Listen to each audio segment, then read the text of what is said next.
years ago, in the city of Calabar, tucked between whispering trees and the warm sea breeze, lived a young woman named Tina.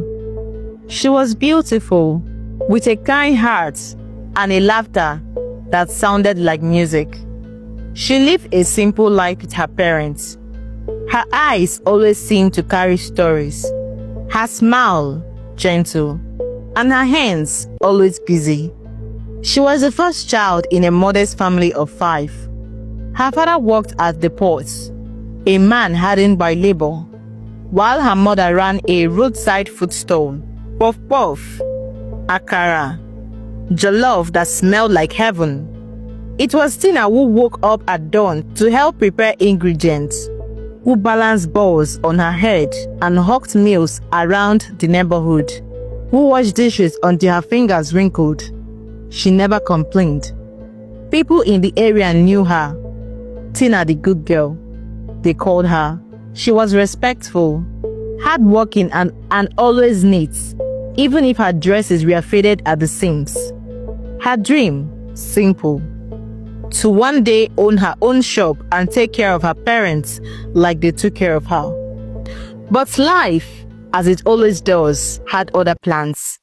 One afternoon, while helping her mother fry the puff-puff at the market, she met him, James, a man with skin like polished wood, voice like silk, and a presence that seemed to silence the noise around him.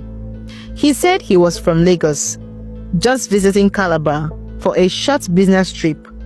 But from the way his eyes lingered on her, it was clear Tina had become part of the agenda. He kept coming back, first to buy food, then to ask about her day.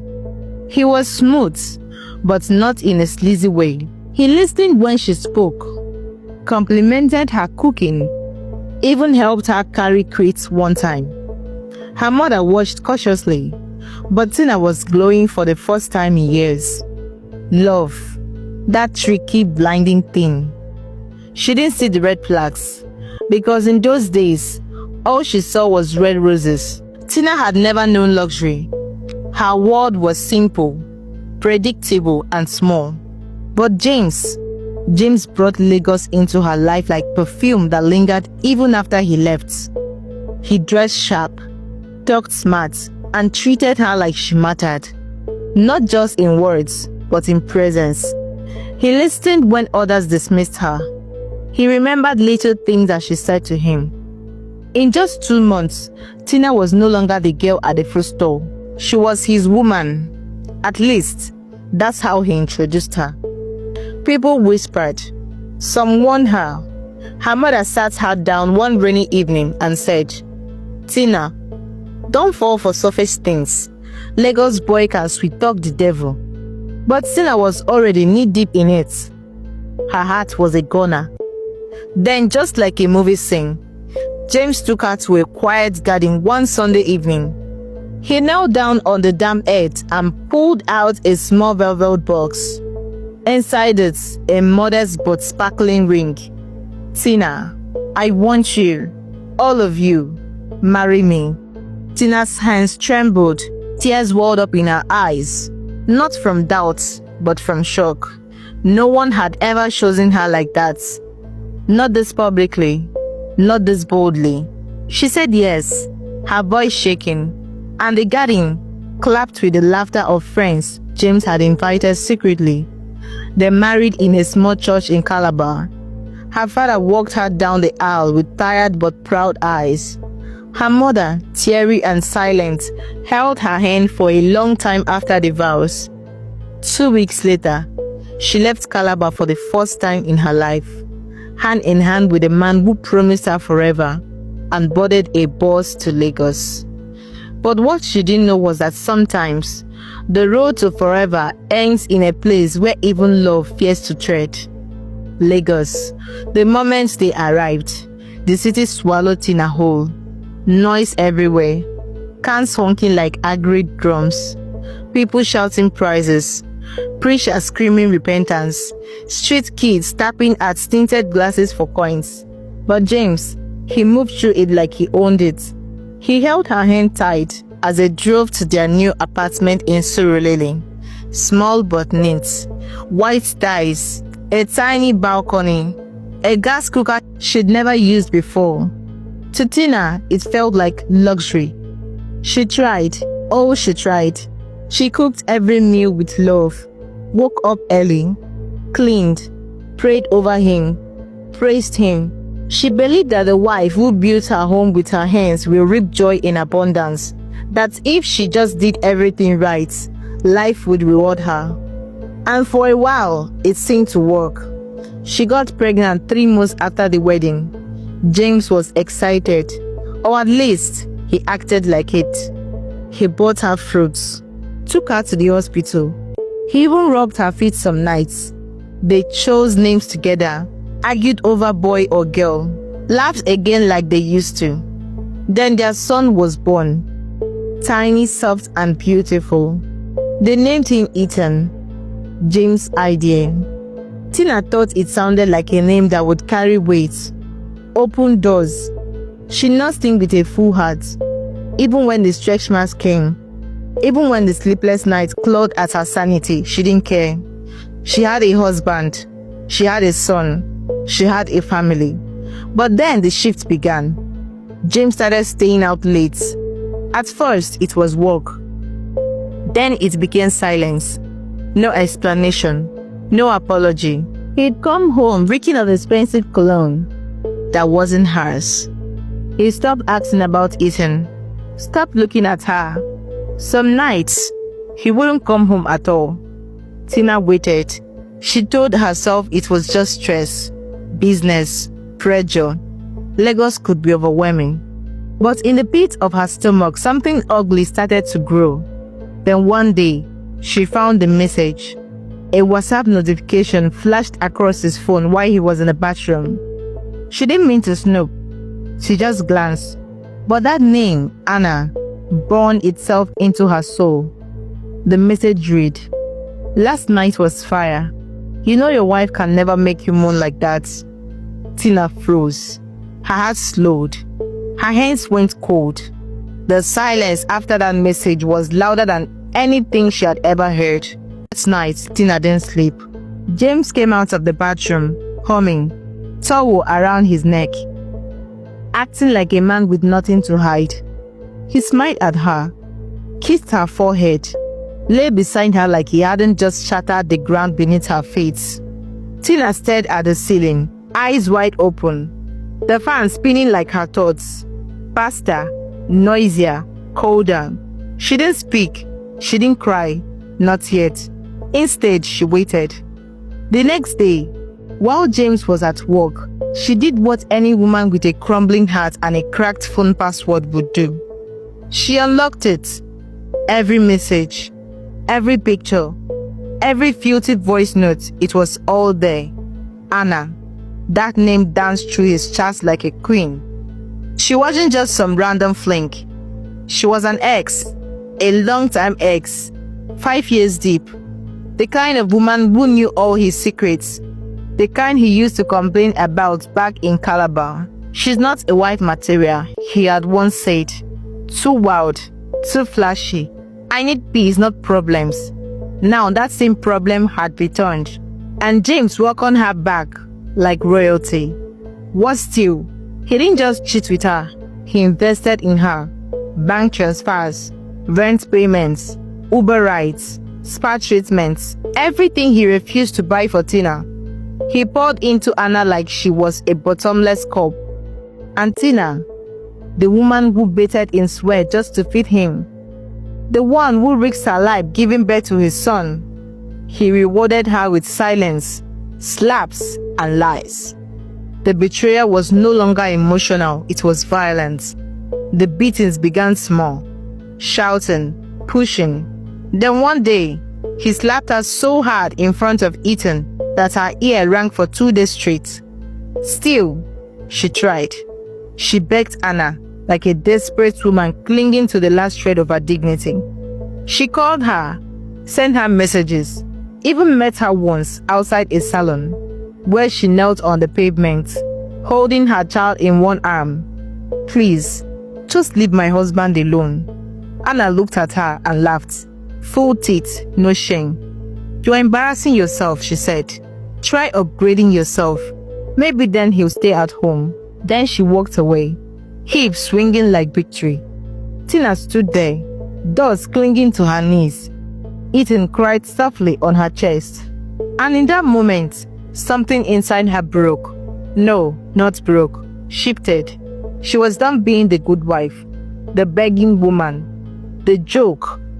And as she walked home that evening, one hand gripping her son and the other trembling at her side, a thought grew in her mind like a weed in a flower bed. What if I stop forgiving? What if I fight fire with something darker? What if I destroy them both? It began with silence, not the kind that begs peace, but the kind that prepares for war. Tina no longer shouted. She no longer cried or pleaded. She moved like a shadow in her own home, watching, calculating, waiting. James didn't notice. He was too busy playing house with Anna, who now visited more freely, sometimes even spent the nights in her own home, in her bed. Tina slept in the guest room with Ethan, the child coughing through the night while laughter echoed from the master bedroom. But pain is a strange alchemist. It turns hope into bitterness and bitterness into something little. One morning, while scrolling through Facebook in the kitchen, she saw a post. A man ranting, unfiltered. He was HIV positive and had just found out his girlfriend gave him the virus. His words were venom, but buried in the comments was something that caught her attention. "Na cheap girls they spread this thing pass. I don't tire. I fit give am to 10 babes before next week sef. Make them know how we be." The profile was open. She clicked. His name was David, late 30s, lives in Lagos. And from the look of his post, reckless, bitter, and angry enough to do anything for the right price. Her heart stuttered. Her hands shook. Could I? Should I? The voice in her head whispered, "They took everything from you. Why should you protect them?" Tina knew that Anna was cheap and easy to get. She sent him a message. Simple, direct. "Hi, I saw your post. I need your help. I'll pay you. Just one target. One woman. She deserves it." He replied within minutes. "Who is she?" Tina sent a picture of Anna, one from James' phone. Her in a tight dress, grinning like the devil in human skin. David laughed in a voice note. "Ah, this one now lotion now. This job goes sweet me." The deal was struck. Tina transferred half the money that night. No names, no locations, just instructions. Anna, proud and loud, made herself easy to find. A few days later, David met her at a lounge on the mainland. He was charming, said all the right things. She liked money and attention. He had both. She fell for it like a fly into honey. They hooked up that same week, twice. Tina got the update in her inbox like a food delivery confirmation. Mission accomplished. She didn't smile. Not yet. She waited. Weeks passed. James got sick first. Flu-like symptoms. Then weight loss. He started sleeping more, eating less. Anna stopped coming by as often. The fight started. They went to the hospital to run a test to check what was wrong. The test result came back.